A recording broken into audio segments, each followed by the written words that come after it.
Bismillahirrahmanirrahim. Assalamualaikum warahmatullahi wabarakatuh.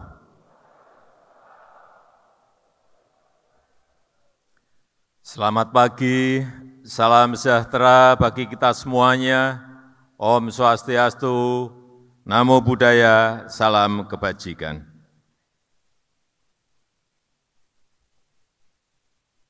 Yang saya hormati Wakil Presiden Republik Indonesia ke-6, Bapak Jenderal TNI Purnawirawan Tri Sutrisno, yang saya hormati Ketua Pepabri Jenderal Purnawirawan Agung Gumelar, yang saya hormati Ketua LVRI, Mayor Jenderal Saiful Sulun, yang saya hormati para senior, mantan Panglima TNI, mantan KSAD, yang saya hormati Kepala Staf TNI Angkatan Darat, yang saya hormati Ketua Umum PPAD, Letnan Jenderal TNI Purnawirawan Doni Monardo, para sesepuh, para senior yang tidak bisa saya sebutkan satu persatu, mohon maaf, para peserta Silatnas dan keluarga besar TNI Angkatan Darat yang saya hormati, para menteri, Kabinet Indonesia Maju, Ketua Kadin, Bapak Ibu sekalian yang saya hormati. Saya tahu pengabdian Bapak Ibu Purnawirawan tidak pernah henti. Selama aktif sebagai anggota TNI selalu berbuat terbaik dalam menjalankan tugas. Dan setelah purna tugas pun juga tidak pernah melepaskan hati dan pikiran untuk negeri kita yang kita cintai ini. Untuk itu saya menyampaikan atas nama rakyat dan pemerintah, menyampaikan ucapan terima kasih yang sebesar-besarnya.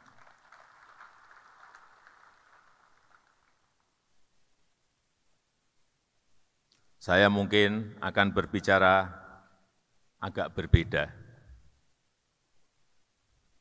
karena kita tahu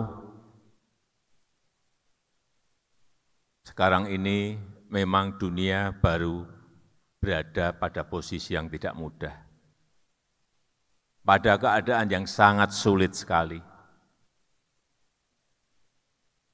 Saya bertemu dengan Sekretaris Jenderal PBB, Antonio Guterres, bertemu dengan lembaga-lembaga internasional, langsung bos-bosnya, bertemu dengan kepala negara G7 baru saja. Saya tanyakan, sebetulnya dunia ini mau kemana? Beliau-beliau menyampaikan, Presiden Jokowi, tahun ini kita akan sangat sulit. Tahun ini kita akan sulit. Terus, kemudian seperti apa? Tahun depan akan gelap.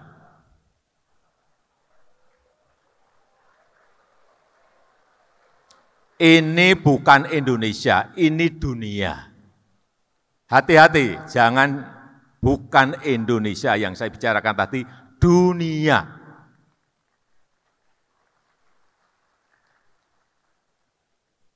Kita bicara dunia dulu. Yang semua negara sekarang ini berada pada keadaan yang tidak mudah. Dari Sekjen, PBB menyampaikan, dari IMF, dari Bank Dunia menyampaikan bahwa akan ada 60 negara yang akan ambruk ekonominya. Dan sekarang sudah mulai satu persatu. Angkanya adalah 9 terlebih dahulu, kemudian 25, kemudian 42, mereka sudah secara detail mengkalkulasi. Apa yang dikhawatirkan itu betul-betul kita lihat. Dan sekarang ini 320 juta orang di dunia sudah berada pada posisi menderita kelaparan akut. Dan sebagian sudah mulai kelaparan. Ini saya sampaikan apa adanya. Karena memang posisi pertumbuhan ekonomi semuanya bukan hanya turun, tapi anjlok semuanya. Turun semuanya. Singapura, Eropa, Australia, Amerika, semuanya. Pertumbuhan ekonominya turun, tetapi inflasinya naik, harga-harga barang semuanya naik. Inilah kondisi yang sangat, kalau boleh saya sampaikan, dunia sekarang ini sudah pada kondisi yang mengerikan. Amerika yang biasanya kenaikan barang atau inflasi itu hanya berada pada posisi 1%, hari ini sudah berada di 9,1%. Bensin naik sampai 2 kali lipat, di Eropa juga sama. Coba di negara kita bayangkan, kalau Pertalite naik dari 7.650 harga sekarang ini, kemudian naik menjadi harga yang benar adalah 17.100, demonya berapa bulan?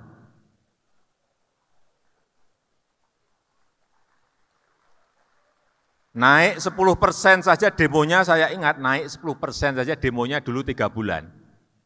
Kalau naik sampai 100% lebih, demonya akan berapa bulan?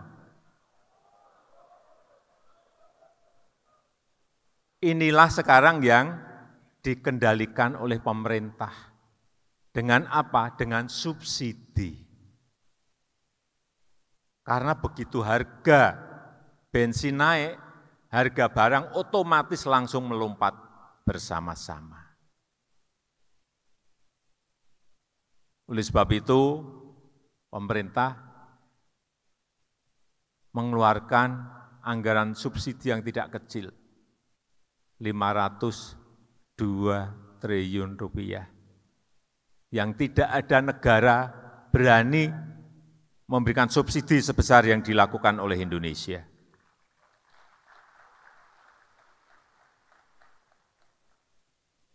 Saya ingin bergeser ke apa yang sudah kita lakukan dalam rangka bersaing dengan negara-negara lain.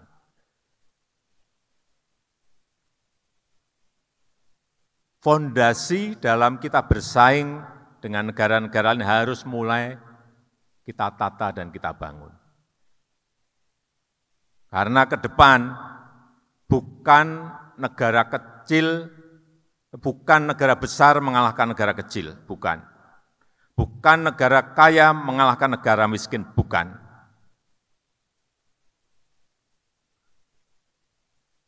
Pertarungannya adalah, kompetisinya adalah negara cepat itu akan mengalahkan negara yang lambat. Dan untuk cepat itu dibutuhkan fondasi-fondasi. Inilah yang sedang kita kerjakan. 1, infrastruktur. Ini mungkin baru akan terasa nanti 5 tahun atau 10 tahun yang akan datang. Tidak bisa instan kita rasakan sekarang. Tetapi begitu kita berkompetisi dengan negara-negara lain, kalau infrastruktur kita, kalau stok infrastruktur kita baik, akan kelihatan kita bisa bersaing atau tidak bisa bersaing. Dalam 7 tahun ini telah tambah 2.042 kilometer jalan tol, 5.500 jalan non-tol, bandara baru 16, pelabuhan baru 18, bendungan baru 38, irigasi 1,1 juta hektar. Inilah fondasi kita untuk nanti berkompetisi dengan negara-negara lain. Mungkin tidak bisa kita rasakan instan sekarang. Dan nanti efeknya akan ke APBN.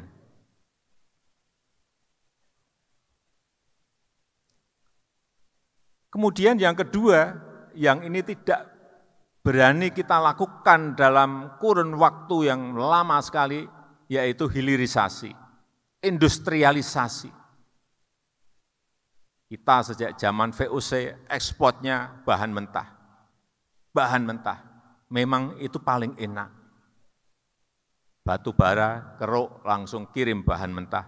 Nikel, keruk, kirim bahan mentah. Tembaga, keruk, freeport, kirim bahan mentah. Bertahun-tahun kita menikmati itu. Dan lupa menyiapkan fondasi industrialisasinya.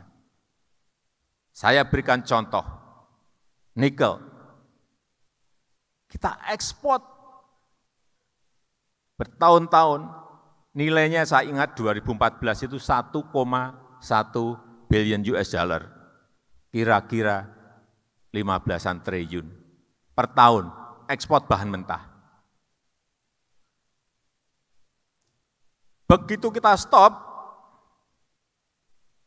2017, stop nikel. Ekspor di 2021 mencapai 300 triliun lebih. Dari 15 triliun melompat menjadi 300 triliun. Itu baru satu komoditi. Tapi kita digugat di WTO oleh Uni Eropa. Dibawa ke WTO, digugat. Saya sampaikan kepada mereka, silahkan digugat, akan saya hadapi. Indonesia akan hadapi. Sampai sekarang gugatan itu belum selesai.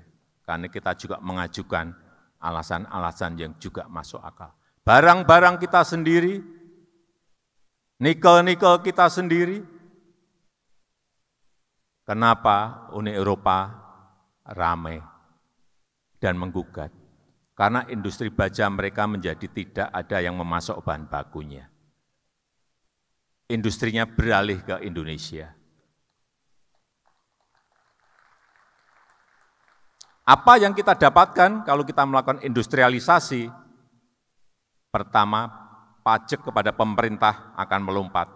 Dari tadi yang 15 triliun, pajaknya hanya dapat berapa? 300 triliun, pajaknya dapat lipat berapa?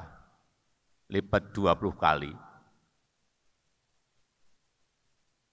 Lapangan kerja juga ada di Indonesia, bukan ada di Uni Eropa.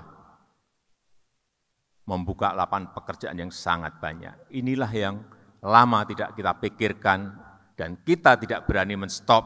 Setelah nikel ini, meskipun belum merampung di WTO, akan kita stop lagi. Tahun ini mungkin timah atau boksit, stop. Kerjakan oleh BUMN, bekerja sama dengan swasta. Kalau BUMN sama swasta belum siap teknologinya, ngambil partner, enggak apa-apa. Partner asing untuk transfer teknologi, enggak apa-apa. Kenapa kita alergi?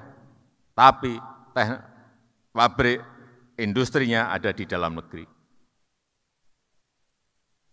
Dulu Freeport, bertahun-tahun saya perintah untuk membuat smelter saja, untuk industrialisasi smelter saja. Enggak pernah didengerin. Tapi begitu Freeport, sekarang 51% menjadi miliknya BUMN, menjadi milik kita. Tahun lalu smelter langsung saya perintah, langsung dibangun. Karena sudah milik kita sendiri, mayoritas milik kita. Langsung dibangun di Gresik.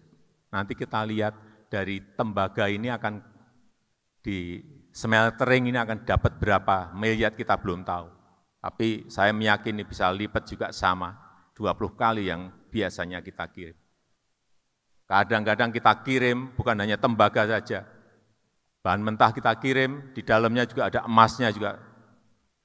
Mana kita tahu, nanti kalau sudah smelternya jadi baru kita tahu, 40 tahun lebih mungkin kita dibohongi, emasnya mungkin lebih banyak dari tembaganya, tapi saya belum bisa menyampaikan karena memang belum dilakukan produksi di smelter kita. Tembaga stop, boksit stop.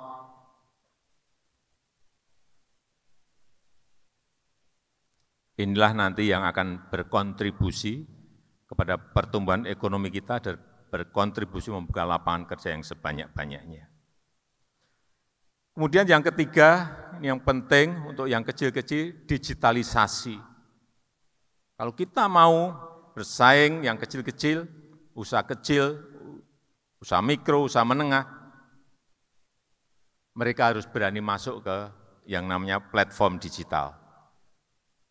Ada 65,4 juta usaha kecil, usaha menengah, usaha mikro kita. Dan itu memberikan kontribusi kepada PDB kita, pada pertumbuhan kita, pertumbuhan ekonomi kita 61%. Jangan lupakan mereka yang kecil-kecil ini. Sebab itu kita terus mendorong mereka untuk masuk kepada ekosistem digital. Ini nanti yang akan menjadi fondasi kuat ekonomi Indonesia. Usaha mikro, usaha kecil, usaha menengah. Bukan yang gede-gede. Dan saya meyakini nanti di tahun 2030, kalau sekarang PDB, GDP ekonomi kita berada di nomor 15, tahun 2030, insya Allah kita sudah berada di urutan yang ke-7 dunia. Dan hitung-hitungan semuanya, Bappenas ngitung, McKinsey ngitung semuanya, di 2045 kita berada pada posisi nomor 4 dunia. Ekonomi kita, kalau kita konsisten dan berani terus melakukan yang berkaitan dengan hilirisasi tadi, akhirnya apa? Kalau pertumbuhan ekonomi kita baik, GDP kita baik, nanti di 2030 perkiraan kita sudah 3 kali yang sekarang. Dari yang sekarang 1,2, 1,3 triliun US dollar menjadi di atas 3. Akhirnya apa? APBN kita menjadi menggembung lebih besar. Akhirnya lagi apa? Porsi anggaran untuk gaji, untuk pensiunan juga akan lebih besar.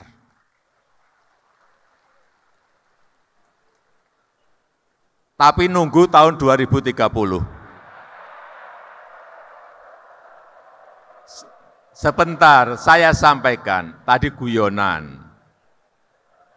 Saya sampaikan yang disampaikan oleh Pak Doni Monardo tadi.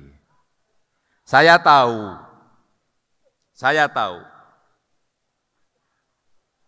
bahwa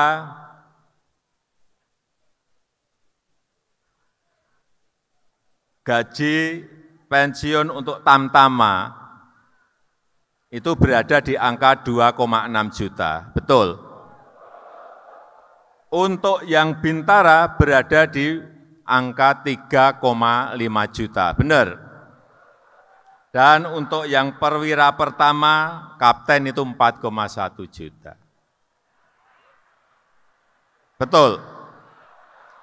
Saya tahu apalagi yang berada di Jabodetabek. Angka ini adalah angka yang memang masih sangat kurang.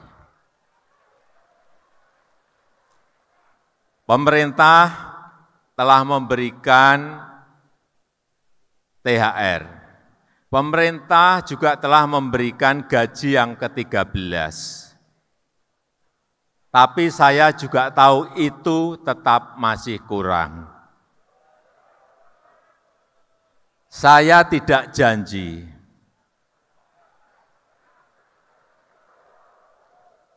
Karena tadi saya sampaikan bahwa APBN kita berada pada posisi yang tidak mudah. Tetapi pulang dari sini saya akan panggil Menteri Keuangan.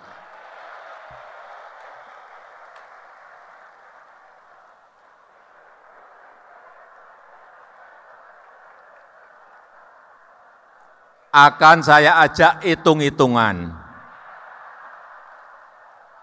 Kalau nanti hitung-hitungannya sudah final, akan saya sampaikan kepada Bapak, Ibu, dan saudara-saudara sekalian. Saya rasa itu yang bisa saya sampaikan pada kesempatan yang baik ini, dan dengan mengucap Bismillahirrahmanirrahim, pada pagi hari ini secara resmi saya buka Silaturahmi Nasional Persatuan Purnawirawan TNI Angkatan Darat PPAD tahun 2022. Terima kasih. Wassalamualaikum warahmatullahi wabarakatuh.